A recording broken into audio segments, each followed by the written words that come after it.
Hello and what's up guys. Sekarang kita sudah bersama dengan Honda HR-V generasi kedua last edition tahun 2021. Iya, kalau kalian meninjau sekarang harga all new HR-V itu udah mahal banget. Iya, karena untuk tipe teratasnya yang RS kan udah tembus setengah miliar rupiah. Tiba-tiba generasi yang lama seperti ini menjadi opsi yang sangat menarik sekali. Iya, selain harganya sekarang udah bisa kalian tebus di bawah 300 juta untuk tipe yang tengah ini, dia juga masih sangat mumpuni buat kalian pakai harian dan punya beberapa kelebihan dibanding yang baru bahkan. Penasaran? Dan tentunya karena ini HR-V, perawatan mudah, bensin pun lumayan irit, space di dalam lega, dan pokoknya menawarkan banyak banget kelebihan untuk sebuah compact SUV gitu ya. Kayak apa sih raja dari compact SUV yang sekarang secondnya udah sangat menarik ini? Yuk kita kupas luar dan dalam. Start your engine.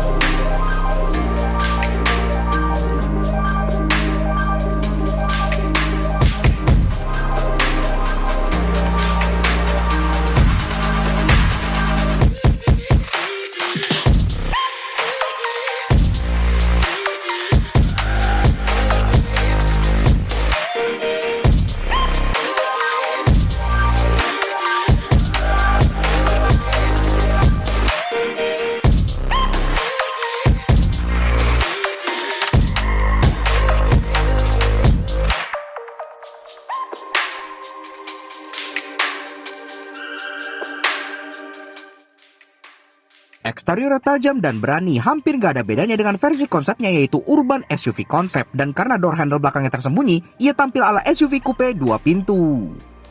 Nah guys, Honda HR-V generasi kedua tahun 2021 alias HR-V Last Edition. Iya, karena gak lama semenjak Alex ambil mobil ini, itu kan udah keluar all new HR-V yang kemarin pun kita udah review sebelah sini gitu ya.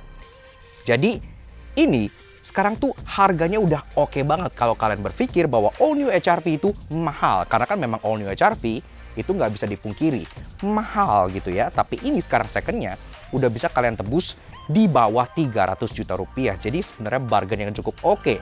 Menilai rasa berkendara yang masih cukup nyaman, interior space-nya pun lega Honda, dan desainnya itu masih terlihat cukup modern walaupun udah keluar yang baru. Dan bicara soal desain, memang ini tuh approach-nya beda banget dengan yang baru gitu ya. Karena di masa-masa ini Honda tuh lagi main banget dari sisi garis-garis yang tajam gitu. Kalau yang baru kan dia lebih simple, lebih minimalis, lebih European. Ini tuh masih berasa desain Jepangnya karena garisnya tuh tajam-tajam banget. Dan memang gue nggak perlu jelasin terlalu banyak karena pasti kalian udah sering banget lihat mobil ini keliaran di ibu kota sebagai rajanya compact SUV. Tapi kita bahas di atas, antena sudah shark fin, dan semenjak facelift shark fin-nya pun sedikit berbeda. Sekarang dia lebih flowing gitu ya, dan dia sewarna body, udah ada integrated roof spoiler di bagian sini dan ada turbo brake stop lamp yang sudah rapi. Kaca sudah ada di fogger, dan di belakang sini ada aksen chrome kecil di bagian bawah badge Honda-nya sebelah sininya. Nah, badging pun Honda HR-V, dan dia nggak yang ngasih tahu tipe-tipe gimana gitu ya, polos aja, kecuali kalau kalian beli yang tipe Prestige yang di atas baru ada badge Prestige di bagian sebelah situnya. Sisanya seperti ini. Dan untuk urusan bumper, untuk tipe Prestige dia bumper itu sewarna body semua, jadi claddingnya tuh di paint sewarna body. Tapi untuk tipe yang ke bawah, tengah ke bawah, dia masih seperti ini, menyisakan cladding-cladding hitam yang memang membuatnya terlihat lebih macho dan ala SUV dengan desain yang ala-ala diffuser gitu. Emang sporty banget gitu ya, termasuk ada garis-garis tajam yang yang terinspirasi dari mobil konsepnya yang terus terbawa ke mobil ini. Jadi udah oke banget. Safety, udah ada 2 titik parking sensor rapih sewarna body di bagian sini, dan juga udah ada kamera mundur di bagian sebelah sininya. Walaupun yang disayangkan, untuk taillights ini sebenarnya tuh untuk HR-V generasi ini itu tuh ada banyak banget variannya. Ada yang kayak gini, ada yang punya bezel gitu ya, yang LED bar 2, ada juga yang versi kayak USDM yang LED bar itu satu tapi meliuk ke bawah. Namun Honda Indonesia semenjak awal sampai akhir dari masa produksi generasi kedua ini, dia masih murah taillights yang sama aja kayak gini. Jadi agak sedikit disayangkan dari belakang tuh kesannya kayak nggak berubah-ubah mobilnya gitu. Tapi ini desainnya sih udah cukup oke. Vampire back gitu kalau orang lihat desainnya, karena kayak taring gitu ya. Termasuk dia pun sudah LED untuk lampu senja dan lampu remnya dots di bagian sebelah sininya. Dan untuk lampu sein dan lampu mundur dia masih bola biasa. Yang cukup exciting dari siluet samping sebuah HR-V generasi kedua adalah proporsinya yang mencoba terlihat menjadi sebuah coupe. Iya, jadi contohnya ini, DLO itu ke belakang dia menurun gitu ya. Jadi kesannya tuh atapnya melandai kayak si RV generasi ketiga. Walaupun atapnya itu sebenarnya nggak melandai-landai amat, jadi headroom di dalam pun masih terjaga. Ini cuma ilusi aja. Yang ditambah lagi dengan door handle yang diletakkan di bagian sebelah sini. Jadi kalau kalian lihat sekilas, ini tuh kayak mobil 2 pintu gitu ya. Jadi bukannya di bagian pilarnya sebelah sini. Walaupun ini agak susah dijangkau untuk anak kecil sih beberapa, karena dia posisinya agak tinggi. Tapi secara desain sangat striking sekali. Ada garis ke bagian sini, ada garis lagi di bagian sini gitu ya. Pokoknya penuh dengan garis-garis tajam. Termasuk kayak yang gue bilang, tipe tengah ke bawah, dia masih ada kelading-kelading hitam. Termasuk sampai ke bagian rocker panel bawah sininya, yang lagi masih terasa unsur SUV-nya. Kemudian, door handle, dia full chrome seperti ini, model grip type, dan ada akses smart keyless entry-nya. Jadi udah cukup oke. Kalau kalian kunci tinggal ini, kalau kalian pengen buka tinggal grab aja, sepraktis itu. Kemudian spionnya, dia pun model udah bagus gitu, chunky, tebal, dan sini pun sudah electric retract, termasuk udah electric adjustment. Ada lampu C-nya juga di bagian sebelah sininya. Dan di atasnya, memang untuk tipe ke bawah, tengah ke bawah itu dia nggak dapat sunroof gitu ya. Tapi untuk tipe yang prestige, dia udah dapat sunroof model panoramik di bagian atas sini. Dan itu pun nggak pakai terpal kayak HR-V yang baru, masih proper. Cara yang sangat-sangat merepotkan, tidak praktis sama sekali. Oke, lanjut bahas ke bagian kaki-kakinya. Dan ini tuh sebenarnya strategi Honda cukup unik gitu ya. Kan ini adalah HR-V facelift yang tipe tengah. Nah, untuk tipe yang pre-facelift, ini adalah pelek punya Prestige. Iya, jadi tadinya ini adalah pelek yang digunakan oleh HR-V yang tipe paling atas. Tapi semenjak facelift, Prestige dapat pelek baru, yang tipe tengah ke bawah dapat pelek buangan dari Prestige yang lama seperti ini gitu ya. Secara desain oke lah, dia udah kekinian, model flower wheels kayak gini, two tone polish dengan warna hitam yang terkesan cukup modis, dan dia pun ring 17 inci. Memang gak gede untuk standar modern, karena contohnya kalau kita ngelihat CX-3 aja peleknya udah 18 gitu ya, tapi ini masih oke lah, cukup proporsional. Dibalut dengan ban Bridgestone Turanza ER33 dengan ukuran 21555 R17. Pengereman depan cakram, belakang juga udah cakram, jadi udah oke banget. Standarnya udah ABS, EBD, BA, termasuk udah traction control ada, jadi udah standar lah. Walaupun memang dia belum ada fancy tech apa-apa gitu ya, jadi belum ada active safety-nya. Tapi di umur seperti ini, dia masih terasa sangat normal sekali.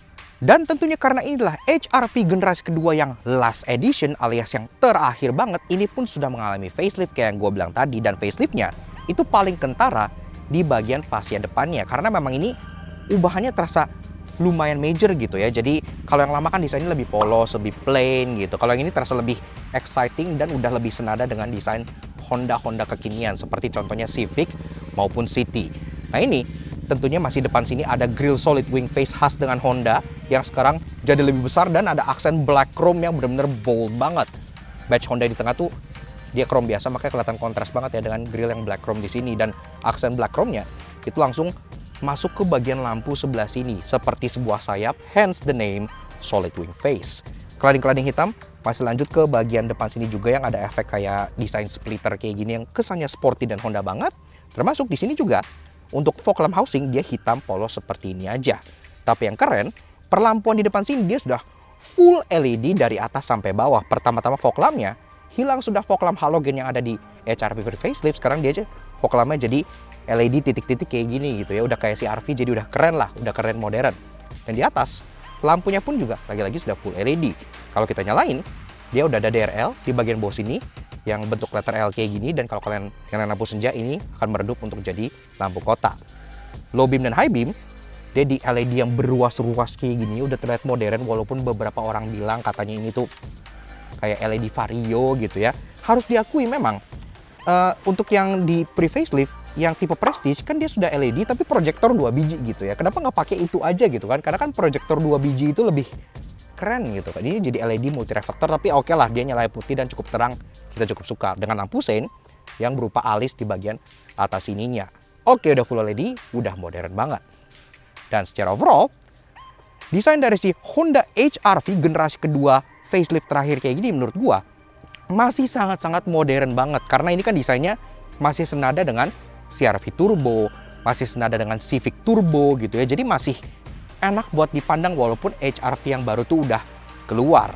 Walaupun memang karena mobil ini populasi sangat banyak sekali di ibu kota, mungkin kita udah mulai jenuh dan udah mulai bosan.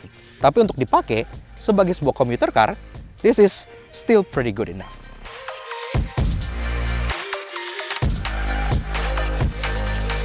Interior menurut kami justru lebih premium dibandingkan all new HR-V berkat high console yang membuatnya terasa seperti SUV Eropa dan empuk-empukan soft touch dari depan hingga ke belakang.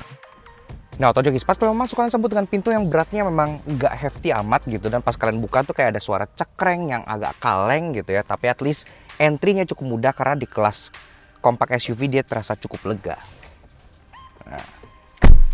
So, begini aja guys interior dari si Honda HR-V tahun 2021. Sebelum kita bahas desain, fitur, dan lain-lainnya, seperti biasa kalau kalian suka dengan karya kami, kenapa nggak kalian support kami dengan cara klik tombol like di bawah, dan klik tombol merah tracing untuk subscribe ke channel Kenal Suatu Jangki.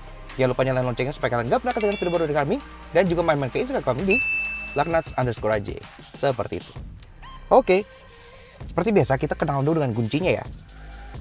Yang bentuknya seperti ini, iya. Jadi udah kayak keyless Honda kekinian. Dia ada logo Honda yang black gloss gitu di bagian sini. Di baliknya ada dua buah tombol, lock dan unlock. Udah seperti itu aja. Kuncinya terasa cukup hefty dan ada aksen chrome yang bisa menjadi keychain point di bagian bawah sini. Seperti itu. Dan tentunya ini pun sudah keyless. Engine start stop di bagian kiri driver sebelah sini yang berpendar nyala khas dan Honda. Dan tentunya foot on the brake. Kita coba start up dulu.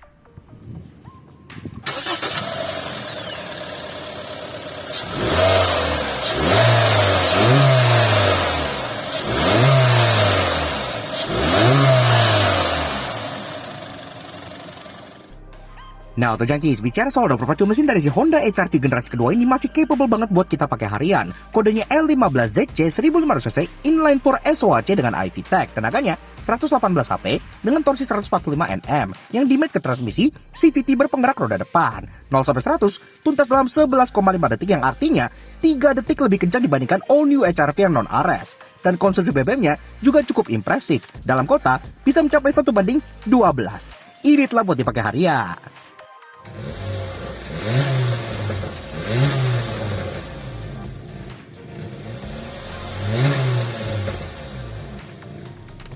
Oke, lanjut bahas interior dari si Honda HR-V. Mulai dari build quality and materials. Memang ini kan bukan varian yang teratas gitu ya, tapi untuk varian seperti ini aja dia udah cukup oke lah. Walaupun di atas ini memang hard plastik gitu ya, tapi dia udah ada panel soft touch besar di bagian depan sini. Jadi kalau kalian pegang-pegang ini tuh empuk. Door trim pun sampai atas pun empuk gitu ya. Yang kalau kalian tinjau di all new HR-V ini tuh baru empuk di tipe RS. Jadi di tipe-tipe tengah ke bawah itu dia masih keras. Jadi ini terasa lebih superior. Secara desain juga, jujur ya, mungkin ini unpopular opinion. Interior dari si HR-V generasi lama ini itu terasa lebih menggugah gitu, lebih modern, terutama dengan adanya high console di bagian tengah sini gitu yang buatnya terasa seperti SUV Eropa.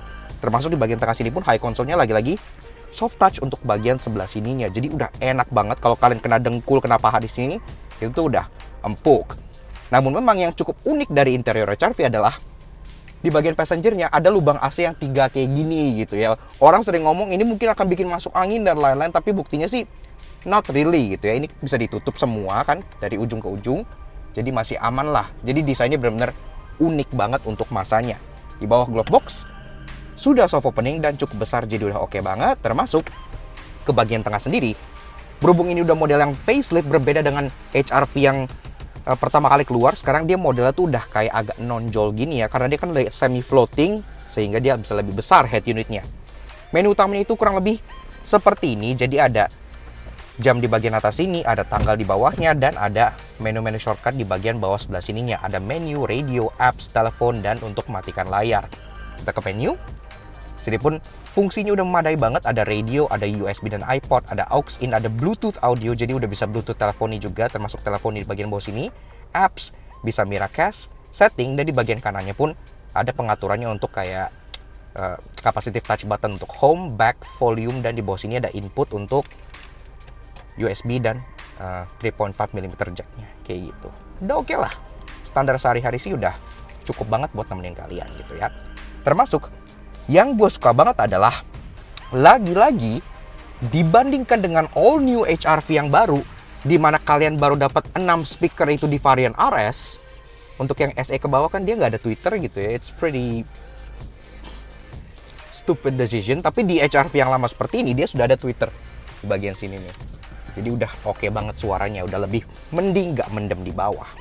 Kemudian bagian kanannya tombol hazard dan ada ventilasi AC yang lagi-lagi bentuknya cukup unik gitu ya. Dan ke bawah kita masuk ke bagian climate control-nya yang sudah capacitive touch semua. Iya, kalau lagi-lagi kita meninjau HR-V yang baru kan dia masih kombinasi dengan hard button, tapi di sini terasa lebih futuristik karena dia sudah capacitive touch semua. Bagian kiri ada tombol untuk fan speed dan ini pun bisa kayak di swipe gini ya, termasuk ada hidden feature, ntar gue jelasin kenapanya. Bagian kanan ada untuk temperature yang maksimal bisa di 25, 28, 29, 28 derajat Celcius. Memang belum heater amat, tapi at least oke lah, lucu bisa di swipe kayak gini. Termasuk di bawah pun ada banyak, ada front defogger, ada rear defogger, ada untuk air circulation buka dan tutup, termasuk AC button, on off dan auto. Di tengah sini mode pengaturannya udah bisa ke kepala kaki aja, kaki dan front defogger sudah ada dan balik ke kepala lagi, jadi udah lengkap, oke lah. Ke bawah sini ada open storage yang kecil, bisa kalian taruh kunci atau sesuatu di sini, dan belakangnya ada transmission yang kita suka lagi-lagi karena dia mountingnya tuh tinggi, iya sih, karena dia high console gitu ya, berasa kayak SUV Eropa. Dia straight shifter PRNDS, di mana S kalian bisa shift dengan menggunakan pedal shifter ini, jadi terasa lebih sporty lagi. Tentunya transmisinya ini adalah CVT. Dan ke belakangnya electric parking brake. Iya, ini merupakan salah satu SUV di kelasnya yang awal-awal semenjak keluarannya itu sudah mengaplikasikan electric parking brake. Jadi udah canggih dengan auto hold juga. Ke belakang lagi ada dua buah cup holder yang cukup unik karena dia bisa dibuka. Dia bisa jadi cup holder, bisa jadi bottle holder karena bisa jadi lebih dalam. Dan armrestnya pun di sini empuk juga, dia cukup tinggi dan bisa di slide ke depan. Ini juga lagi-lagi nggak ditemukan di all new HR-V. Kalau di slide ke depan gini, posisinya itu pas banget buat nyetir, enak gitu ya. Jadi terasa sangat-sangat relaxing. Kemudian kalau kita buka, sini pun ada tempat untuk penyimpanan, konsol box kecil dan ada card holder pula di belakangnya. Jadi cukup praktis. Nah, beralih ke bagian jok. Model sih sudah kukulitan kayak gini dengan aksen perforated di bagian tengahnya. Tapi joknya memang sederhana karena dia belum ada ventilated atau apa-apa gitu ya. Just standar kayak gini aja. Pengaturan jok pun masih manual semua. Jadi seperti ini, tapi di driver dia udah dapat sliding, udah dapat reclining, dan udah dapat seat height adjuster model pompa yang kalian bisa atur sesuai dengan preferensi pengemudi kalian. Bisa dibikin tinggi layaknya sebuah SUV yang terasa seperti lebih commanding gitu ya. Setir dia sudah dibalut dengan kulit dengan jahitan-jahitan asli pula, jadi udah oke banget. Pengaturan setirnya ada di bagian bawah sini. Kalian bisa tilt dan kalian juga bisa teleskopik. Jadi lagi mencari posisi mengemudi yang enak tuh udah gampang banget. Dan tentunya aksen gloss black di bagian bawah sini, suara klakson yang seperti ini masih standar banget lah ya, perlu diganti. Dan tombol-tombolnya ya standar lah. Di bagian kiri dia ada audio steering switch mulai dari source, seek track, dan volume. Di bagian kanan ada untuk cruise controlnya. Dan ini masih standar cruise control, belum adaptif, tapi ya di zamannya it's still okay. Ke belakang, tuas untuk lampu, tuas untuk wiper dia belum ada yang auto, jadi masih normal banget di kelasnya. Dan kita masuk ke bagian speedometer, yang ini juga speedometernya menurut gua gimana ya?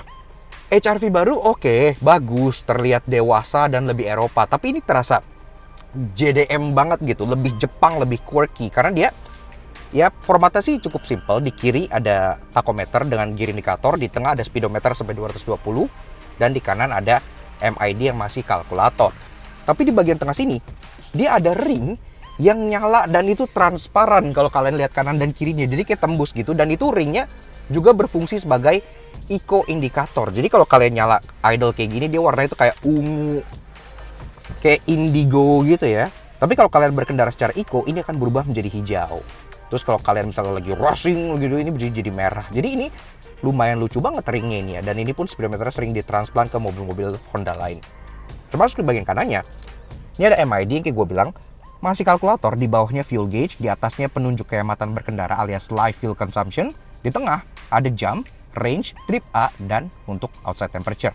Untuk kontrolnya via apa nih, tonjolan yang ada di sini, tinggal kalian pencet aja, bisa ke average fuel consumption, bisa ke trip B, bisa ke pengaturan jam, dan balik lagi odometer. Gitu aja, simple seperti itu. Nah, Lanjut ke bagian kanan, ini pun nggak ada tombol apa-apa. Dia cuma satu, yaitu untuk matiin traction control. Udah seperti itu aja. Door trim, dari atas sampai bawah, dia full black, tapi at least yang kita suka, dia empuk-empukannya tuh banyak. Dia di bagian armrestnya, itu udah empuk banget, jadi enak buat kalian taruh tangan. Dan yang lagi-lagi kayak gue bilang, superior dibandingkan HR-V yang baru, di bagian atasnya, itu full soft touch, satu panel atas itu empuk semua gitu ya. Jadi, gue bingung kenapa di HR-V baru empuk di RS gitu, sedangkan ini udah empuk semuanya dengan jahitan asli, jadi really nice. Termasuk ada aksen-aksen chrome pemanis yang gak lebay di bagian pembuka pintu, dan di bagian speakernya pun ada, jadi udah oke. Dan di bawahnya ada door pocket, dan untuk penyimpanan bottle holder juga ada di situ. Nice banget.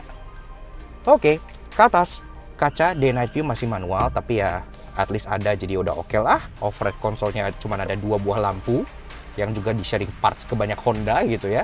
Lampunya pun masih halogen kayak gini, dan ada 2 buah sun visor yang kalau kita buka, dua-duanya udah ada mirrornya dan dua-dua udah ada lampunya. Sedangkan di bagian driver, lucunya dia juga dapat grab handle. Jadi kalau kalian ugal sendirian, kalian bisa pegangan sendiri. Jadi cukup lucu gitu. Oke, lanjut ke baris kedua. Pertama kalian buka pintunya dengan handle yang posisinya di atas, karena kan dia terlihat seperti mobil 2 pintu. Namun ini memang kurangnya, kalau untuk anak kecil mungkin handle-nya akan susah dijangkau karena agak tinggi gitu ya. Tapi sisanya oke lah, cukup aman. Pintunya, openingnya pun agak lumayan gede ke belakang, jadi lagi-lagi aksesnya pun enak. So, begini aja guys, interior baris kedua dari si Honda HR-V tahun 2021. Ini jok udah gue set ke posisi pengemudi gue tingginya 170 cm.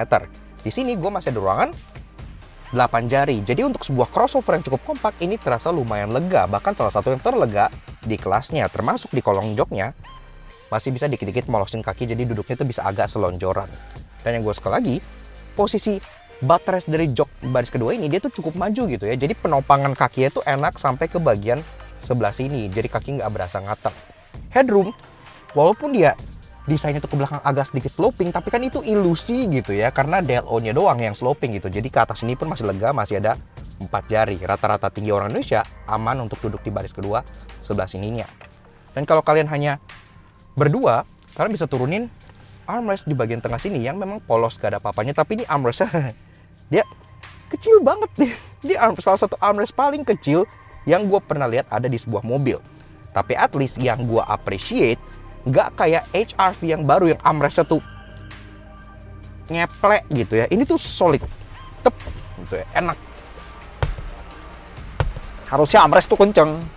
Headrest 3 buah di bagian belakang sini yang bisa kalian naikin gini.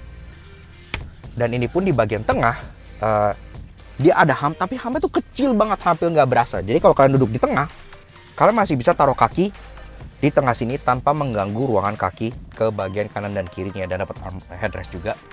Jadi kayak enak gitu ya. Duduknya tuh oke. Mobil ini udah berasa kayak MPV lah intinya secara ruangannya gitu. Termasuk ada ISOFIX steering point di bagian jok sini, jadi kalau kalian pengen bawa child seat pun udah bisa. Dan bicara soal penyimpanan, di sini pun ada beberapa. Pertama-tama ada 2 buah seat back pocket masing-masing di jok depan kanan dan kiri, dan ada 1 buah cup holder di bagian tengah sini yang bisa kalian taruh minuman, walaupun sini ada yang no ntar gue jelasin kenapanya. Saya kembaliin door trim, sama kayak depan, soft touch itu nggak nanggung-nanggung. Itu satu panel atas, itu soft touch semua gitu ya, dengan jahitan asli, empuk dan terasa sangat premium. Termasuk di bagian armrest ya, juga udah soft touch, dan kayak di depan juga, mereka nggak kortingin dari segi aksen chrome-nya. Di bagian door handle-nya ada aksen chrome, di bagian speaker bawahnya ada aksen chrome, dan tetap ada penyimpanan di bagian door pocket bawahnya. Oke, lanjut bahas soal bagasi dari si Honda HR-V tahun 2021. Nah, untuk bukanya udah electric button di bagian sini, jadi udah cukup modern. Sesimpel itu. Nah, bicara soal ruangan, memang Honda adalah rajanya, karena di sini bagasinya pun terasa sangat lega sekali untuk sebuah bodinya yang tidak terasa begitu gede gitu ya. Ini kalau kalian pengen taruh koper medium 4 gitu masih masuk, koper large 2 ini pun masih masuk, karena ini massive banget dan openingnya tuh lumayan besar sampai bawah, jadi udah enak buat kalian loading dan unloading barang. Dan di sini pun ada lampu yang memang masih kuning buat kalian aktivitas malam-malam, dan ada kayak tethering point juga di bagian bawah-bawahnya buat kalian ngikat net misalnya. Nah, di bawah sini tentunya false floor, kalian masih bisa buka, bukanya pun gampang, bisa dilipat 2 kali kayak gini, 1, 2. Nah, kayak gini. Kalau dibuka, Ini kalian akan ngelihat tempat penyimpanan untuk toolkit yang cukup rapi ya. Jadi udah menjadi satu ke spare tire di sini, dan spare tire pun dia masih full size. Iya, jadi udah oke banget, tidak ada space saver di bagian sini. Dan ada juga Honda emergency kit bawaan pas kalian belinya yang disimpan juga di bagian sininya. Walaupun ini masih kelihatan body banget dan ini unpainted gitu ya. Jadi kayak ya udahlah, masih ada cut cost di beberapa areanya. Kemudian kanan kirinya masih ada kayak open storage kecil-kecil, walaupun ini kayak ada nyeblaknya kayak gini gitu ya. Termasuk ini pun load liftnya masih ada walaupun cuma sedikit, karena dia floornya nggak bisa dinaikin. Jadi kalau kalian pengen keluarin barang tuh masih harus diangkat sedikit aja. Namun kalau kalian butuh ruangan yang lebih besar lagi, tentunya jok baris kedua ini masih bisa dilipat, dan layaknya Honda thanks to Magic Seat ini dilipatnya sangat rata sekali. Seperti ini gitu ya. Jadi kalau udah dilipat seperti ini pun ruangannya jadi sangat gede banget, udah hampir kayak van. Iya, karena dia benar-benar rata. Kalau kalian pengen bawa Power Wheels atau ATV yang kecil pun masih masuk sini, karena ini gede banget dan dia sangat rata, rendah sampai bawah. Jadi enak gitu ya. Sisanya, kalau butuh ruangan yang lebih tinggi misalnya, Magic Seat depannya pun bisa dilipat ke atas. Ntar kita jelasin di bagian interestingnya. Sisanya, kalau buat praktikalitas harian, di kelas compact SUV seperti ini, HR-V tentunya sudah fix menjadi juaranya.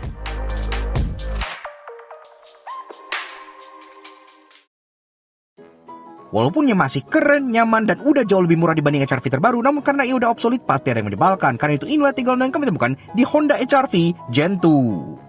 Gue nggak ngerti kualitas chrome atau plastik apa yang digunakan oleh Honda untuk garnish bagasi belakang sebelah sini gitu ya. Karena mobil ini itu baru berjalan 2000 km tahun 2021. Jadi tergolong masih sangat baru dan sangat fresh banget.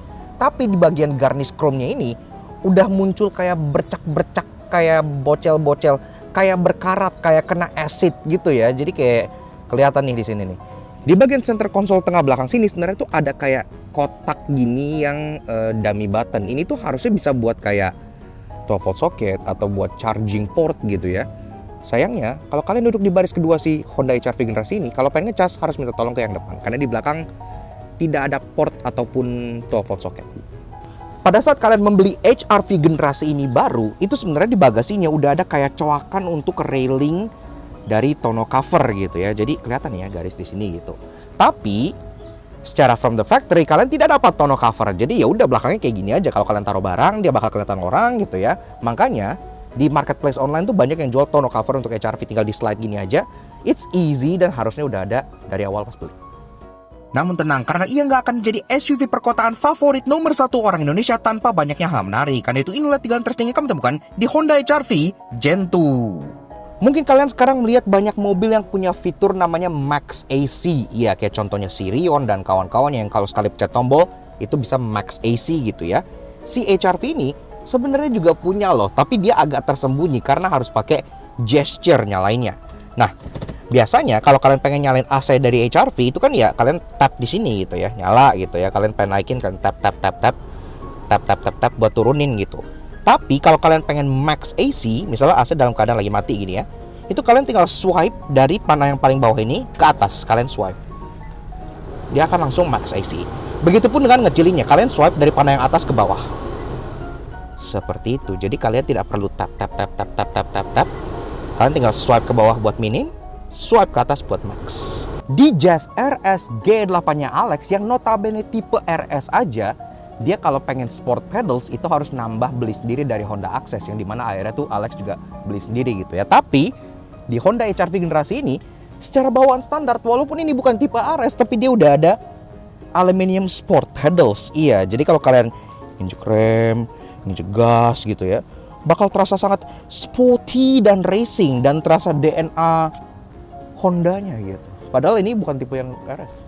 Layaknya Honda kompak lainnya, si HR-V ini juga memiliki fitur yang mereka sebut sebagai Ultra Seats atau Magic Seats gitu ya. Dimana kalau kalian lipat ini ke depan, dia bisa full completely flat karena base-nya juga itu turun. Tapi ini base-nya pun dia bisa diangkat naik untuk objek yang tinggi-tinggi. Misalnya kayak gini, kalian lipat sini, dia akan ngunci. Sama ini,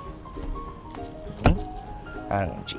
Dan di sini, ini jadi ruangan yang tinggi banget. Kalian pengen bawa kayak vase atau sepeda atau gimana itu bisa, karena ini ruangannya tuh kayak vertikal dan tinggi banget. Dan bahkan kalian bisa jalan tembus dengan sangat mudah. like magic. Yaks, oke. Nah, jadi kurang lebih itu aja guys, sedikit fun review kita mengenai si Honda HR-V generasi kedua last edition tahun 2021. Iya, sekarang secondnya itu sebenarnya udah menggiurkan banget, menilai all new HR-V itu kan mehong banget gitu ya harganya. Yang tipe tengah aja udah tembus 400, yang tipe atas udah tembus setengah miliar. Ini kalian bisa tembus secondnya sudah di bawah 300 juta rupiah. Makanya kita juga pengen kasih special ticket dan shoutout ke Alex, ke Om Utario juga yang udah minjemin kita si Honda HR-V generasi kedua ini untuk kita ulas belakang soto jangki. Nah, makanya kalau kalian pengen support Alex juga, kenapa nggak kalian support kami dengan cara subscribe ke YouTube channel kami Belakang Soto Jangki. Kepoin juga sosial media kami untuk Instagram kami Belakang_Jazz plus ini. Thank you juga ke kalian semua yang udah nonton. So we'll see you guys again in the next video. Ride safe and God.